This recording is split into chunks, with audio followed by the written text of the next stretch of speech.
esse é o Arquivo Vivo, comigo, Renato Lombardi. E eu, Percival de Souza, tendo a honra de estar com o Renato, meu amigo. Pois é, Percival, hoje a gente vai falar a respeito de um crime chocante, um crime que abalou a sociedade de São Paulo. Vamos dar detalhes da investigação, dar detalhes da procura, da busca, do trabalho da polícia, do trabalho da perícia, da preocupação da família. Nós vamos falar de Liana Friedenbach e Felipe Café. Liana tinha 16 anos, Felipe tinha 19 anos, eles estudavam num colégio tradicional aqui de São Paulo, namoravam, saíram para uma aventura. Ela disse para a família que ia para Ilha Bela, disse que ia com as amigas, só que o casal acabou indo para o Embu-Guaçu, na Grande São Paulo. E ali começou uma situação muito ruim, uma tragédia que abalou exatamente famílias, abalou a sociedade. Conta um pouco, Percy, de como tudo começou. Os dois, o casal com você na rua, se encontraram no vão do MASP, na Avenida Paulista, onde eles combinaram se encontrar e ir para esse lugar onde iam viver a aventura que você descreveu, que é a zona rural de Embu-Guaçu, quer dizer, em Juquitiba. E lá armaram uma barraca e ficaram nessa barraca, vivendo a sua aventura, que pelo planejamento iria demorar algum tempo. Os dois estavam lá num lugar completamente isolado, Renato, completamente afastado nessa barraca, quando apareceram 3 pessoas, 2 homens e um menino. Um adolescente, que depois seria identificado como Champinha. E lá, eles indefesos, no meio da mata, foram atacados brutalmente. Sofreram muito durante praticamente 3 dias, Renato. Pois é, esse menino que você descreve é o Paulo Aparecido Cardoso, conhecido como Champinha, tinha 16 anos. Ele estava com Paulo César Marques e Antônio Caetano da Silva. E o Champinha, com 16 anos, já liderava os outros dois, dominou o casal. O Champinha e os outros dois levaram o casal para uma casa. Nesta casa, eles ficaram com o casal ali. No começo, tiraram tudo que eles tinham. E depois, o Champinha decidiu matar o Felipe Café. Decidiu matar o Felipe Café com um tiro na cabeça, abandonou o corpo. E aí, eles levaram a Liana para uma outra casa. E nesta casa foi exatamente que começaram as torturas e começaram os abusos sexuais, né, Percy? Exatamente, foram cenas de horror, cenas de terror, porque o Felipe Café foi completamente imobilizado, enquanto os outros se revezavam nos estupros, nas relações sexuais com a Liane. E o Felipe Café presenciou praticamente essas cenas, ou ouvia os gritos de Liane, mas não havia ninguém que pudesse ouvi-los.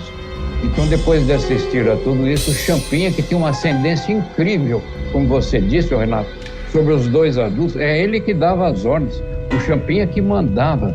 Então, eles resolveram primeiro executar a Liane, o que fizeram brutalmente, principalmente o Champinha, com um facão. Eles tentaram a degola da Liana. Não conseguiram, mas continuaram golpeando até matar. E o Felipe, então, novamente, que continuava imobilizado, recebeu um tiro na nuca. Então, os dois morreram praticamente naquele local. Os assassinos, então, fugiram, deixando os corpos de Liana e Felipe Café para trás, Renato. O Champinha, Percival, ele já tinha praticado um crime. Apesar dos 16 anos, já era um autor de um homicídio. E exatamente pela idade dele e pelo Estatuto da Criança e do Adolescente, ele estava em liberdade. E o que aconteceu? O pai da Liana Friedenbach, Ari Friedenbach, com a ausência, tentou fazer contato com a filha, não conseguia fazer contato com a filha. Aí ele procurou algumas amigas de escola da filha, dizendo, olha, ela me disse que vocês iam viajar juntos para Ilhabela. E aí as meninas disseram, não, ela não viajou com a gente. Ela foi viajar com o namorado. O Ari, da colônia judaica de São Paulo, amigo de muita gente, ele começou a investigar, forçar a polícia a investigar. Ele descobriu que o Liana e o Felipe tinham embarcado num ônibus na estação rodoviária e tinham ido para o Embu-Guaçu. E foi ele, com a ajuda de um amigo que tinha um helicóptero, que eles começaram a fazer buscas no Embu-Guaçu, Percy. Exatamente. O Ari, aliás, eu conversei muito com o pai da Liana, o Ari, e ele vertia lágrimas. Eu confesso a você, Renato, que olhando bem na cara dele, olho no olho, eu não consegui manter esse olhar. Eu baixei o meu olhar, que era chocante, muito triste verificar isso. Então, depois de todas essas buscas incessantes, os corpos foram localizados e teve início as investigações. Depois disso tudo, veja só, Renato, o Ari estava em casa com o irmão menor de Liane, quando foram vítimas de assalto. Entraram 2 bandidos, veja só, amarraram os 2 e o Ari ali amarrado ficava lembrando o que poderia, numa reconstituição mental, ter acontecido com a sua filha. Mas ele superou tudo isso, acabou se candidatando a vereador, foi eleito em São Paulo e amargou muito, sofreu muito. Eu estive muitas vezes com ele e confesso, cheguei a chorar também algumas vezes. Porque quando as pessoas ouvem a gente contar a história, a gente escreve, faz o relato, as pessoas acham que nós somos indiferentes, nós somos completamente indiferentes das pessoas. Não, a gente também chora, a gente também ri quando a possibilidade de vocês ficar felizes com o esclarecimento de um caso. E neste caso da Liana e do Felipe, a polícia conseguiu fazer essas buscas todas. Os corpos foram encontrados 10 dias depois. No dia 10 de novembro, os corpos foram encontrados. Como você explicou bem, ela foi degolada, ela foi assassinada com golpes de faca, de facão, ele com um tiro na cabeça. E aí começou aquela história da punição, né? Mas menor de idade aqui, a gente sabe que o menor de idade, né? Simplesmente ele é inimputável, praticamente. Ele não responde. Ele responde pelo Estatuto da Criança e do Adolescente, é encaminhado para uma Fundação Casa, no máximo 3 anos, ou então completa-se mais 3, se houver necessidade, e aí vai embora. E quando vai embora, simplesmente não tem uma anotação sequer na ficha dele. Mas no caso específico do Champinha, independente da luta do pai do Ari, que você conheceu bem, independente da luta, a mídia foi fundamental, porque a mídia foi fundamental para colocá-lo numa unidade, e quando ele cumpriu 3 anos nesta unidade, queriam colocá-lo na rua, não é isso? Exatamente, você mencionou muito bem esse vazio, essa válvula de escape que existe no Estatuto da Criança e Adolescente, e lá na Fundação Casa, já planejando a sua libertação, aquela famosa equipe interdisciplinar da qual você já ouviu falar tanto quanto eu, Renato, o submeteu a exames criminológicos e numa época do ano, depois desses 3 anos cumpridos, chamaram a família do Champinha lá no Instituto de Medicina Social e Criminologia, o IMESC, e avisaram a família que ele iria passar o Natal em casa, em companhia dos familiares. Aí a mídia denunciou isso, mostrou isso claramente. O governador do estado interferiu pessoalmente para ser feito um novo laudo, e nesse novo laudo se constatou que a periculosidade do Champinha não havia cessado. Mesmo assim, Renato, não sei até hoje com que dinheiro Champinha bateu as portas do Supremo Tribunal Federal tentando um habeas corpus que felizmente não conseguiu, Renato. O governador que você fala é o Geraldo Alckmin. Eu lembro que na época, e a a gente se dava bem com o Geraldo Alckmin, né? Não sei se você lembra, quando ele era vice-governador, nós tivemos algumas vezes no Palácio do Governo, porque ele cuidava da parte toda do sistema carcerário, na época que o governador era o Mário Covas. E o governador me disse, inclusive, que em hipótese alguma, porque tanto é que encontraram uma casa, fizeram na unidade, na Fundação Casa, tinha um setor separado para ficar com o Champinha. Eles colocaram, o governo começou a gastar um dinheiro separado para tê-lo fora exatamente de toda a unidade, porque ele era uma pessoa que no último exame que foi feito com ele, se diz que ele tinha aplicado uma medida socioeducativa com interdição civil. E aí os peritos, depois que fizeram esse novo laudo, disseram que ele tinha inaptidão de convívio social. Agora, você falou bem, quando ele foi ao Supremo para tentar alguém, né? Porque sempre tem alguém que acha que, bom, já deu tempo, já cumpriu, só que no caso do Champinha, pelo que a gente apurou, ele não tem condição nenhuma. Ele é como igual o Chico Picadinho. Se sair, pratica um crime semelhante, não é isso?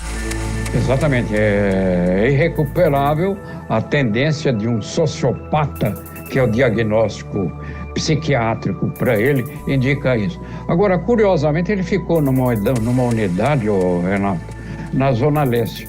E eu fui fazer um link lá para a Record TV, vendo o tal lugar que, em tese, seria de máxima segurança para menores perigosos. E eu constatei que logo à entrada, nem cadeado o portão tinha. Você podia chegar na Fundação Casa, onde estava o Champinha, e simplesmente abrir o portão e entrar. Isso eu percebi e vi com os meus próprios olhos e narrei ao vivo num link para a Record TV. Então, você também lembrou bem que havia um time de poetas, sonhadores, pessoas que têm um delírio para o crime, lutando arduamente pela liberdade do Champinha. Você não viu publicamente nenhuma solidariedade para o Ari, o pai, o irmão, o menino menor de idade também. Você não viu solidariedade alguma. Então houve uma solidariedade desse tipo de gente que até hoje eu não consigo entender, toda para o Champinha e o parceiro assassino de Liane. Uma coisa horrível para nós que fazemos parte da sociedade, tanto quanto ou mais como eles, Renato. Olha, é exatamente isso. Não dá para entender, eu também não consigo entender. Os cúmplices do Champinha foram condenados a penas que variavam entre 90 e 100, 110, 120 anos de cadeia.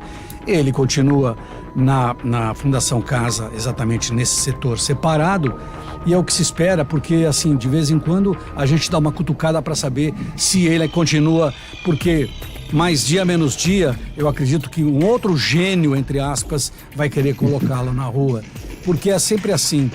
A pessoa, quando bate na família dele, aí as coisas mudam. Mas enquanto não é ninguém da família dele, eles acham que tem que ter justiça, entre aspas, para colocar um criminoso como esse na cadeia. Se eu tivesse o poder, se eu tivesse o dom de aplicar a lei, nesse caso do Champinha e dos outros todos envolvidos, eu teria aplicado para eles a prisão perpétua. Porque o Champinha pode ser que mais dia ou menos dia ele simplesmente vai ser liberado. E por isso que eu digo, a gente de vez em quando tem que exatamente perceber como é que estão as coisas, verificar, e infelizmente hoje a mídia tem uma mídia, gente muito jovem não se preocupa com isso. Gente muito jovem, se você perguntar quem foi Champinha, ninguém vai saber, né, pessoal?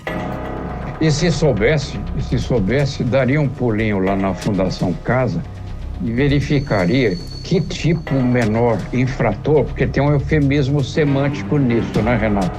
Quer dizer, o menor não comete crime, comete atos infracionais, ele não é preso, ele é internado para receber medidas socioeducativas, enfim, tem uma linguagem própria que encobre uma situação real. E lá dentro, se alguém se dignasse a visitar, se verificaria que os menores infratores que estão lá, menores criminosos, porque matar alguém, por exemplo, é crime, não tem como você usar um sinônimo para isso. Você verificaria que os menores infratores hoje praticam o mesmo tipo de crimes que os adultos praticam. Exatamente esses crimes: assassinato, latrocínio, tráfico de drogas, tudo que é de pior no Código Penal brasileiro está resumido em alguns internos, aliás, muitos internos da Fundação Casa, Renato. Ex-FEBEM. Eu vejo que a grande maioria não tem recuperação e a gente percebe isso quando o sujeito, depois com a maioridade, ele é preso e ele tem dezenas de passagens pela polícia quando tinha de 13, 14, 15, 16, 17 anos. É uma pena, né? Porque os jovens deveriam ser tratados de outra maneira e mudar o rumo, mas infelizmente eles continuam na criminalidade. Esse é o Arquivo Vivo. Esta é a história de hoje. Nós contamos aqui a história, infelizmente, de um casal que saiu para um dia para passear, saiu para fazer um piquenique, saiu para caminhar como se fosse na Europa, na montanha, e encontrou um menino de 16 anos, um assassino de 16 anos, que acabou com os dois. Ela tinha 16 anos e ele tinha 19. É isso aí, Percy. Foi um prazer estar com você, Renato, aqui em mais um Arquivo Vivo. Voltaremos com outras histórias. Até lá.